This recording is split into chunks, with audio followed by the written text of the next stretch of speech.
Le virus paddle a contaminé une nouvelle star. Hi, you guys. Y'all know I love playing paddle tennis. And today I'm taking my paddle game to the next level. Today we are launching 1111 Team USA, our very own paddle team, which will be competing internationally in the Hexagon Cup. I am so excited. Follow 1111 Paddle and Hexagon Cup to find out more and follow our journey. Vous l'avez reconnu, Eva Longoria sera donc à la tête de l'une des 6 franchises qui vont s'affronter dans l'Hexagon Cup, une compétition internationale de paddle au format original qui sera jouée à Madrid début 2024. Mais qu'est-ce qu'ils ont tous avec le paddle? Donc, le paddle, c'est devenu une drogue, mais ça fait longtemps en fait. Nous, on le découvre en France depuis quelques années. Ça a commencé, je crois, si ma mémoire est bonne, au Mexique.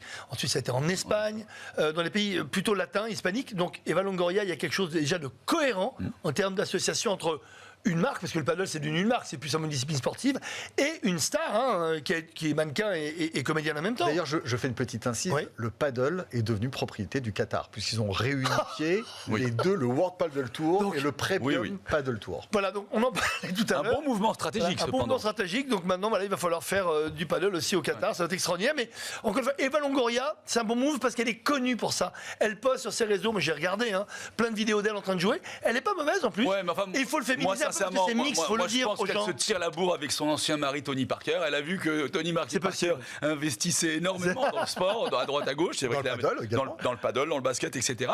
Donc quelque part, voilà, elle a été piquée au jeu et peut-être qu'il se tire la bourre là-dessus. Non, plus sérieusement, on le voit, le paddle se développe de façon très efficace. D'ailleurs, on dit le paddle. Paddle, oui, Parce que le effectivement. paddle, Paddleboard. C'est Ouais. paddleboard. Parce que c'est paddle. hispanique, paddle. et paddle, Ouais, elle paddle. Exactement. Donc le paddle. Alors il y a Robert Lewandowski aussi qui a racheté un tour de Hexagon Cup. Il y a aussi Andy Murray, probablement au Royaume-Uni Cyril Hanouna. et Allemagne.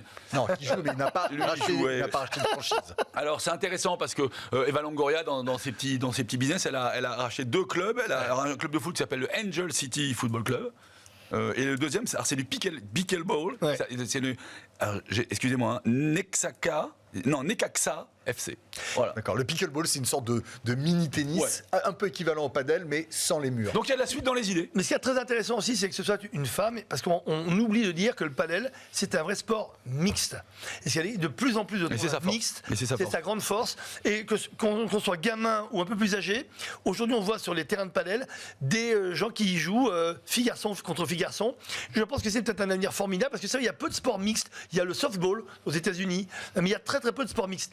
Donc le paddle, non seulement c'est une révolution et une drogue chez les mecs, ça le devient chez les femmes, mais demain, je pense que l'avenir, c'est la mixte. Attention, pour Madrid en janvier 2024, le prize money c'est 1 million d'euros quand même. Ah oui, oui. colossal. C'est- colossal. c'est pas Avec rien, le Qatar, ça risque C'est d'être pas exponentiel.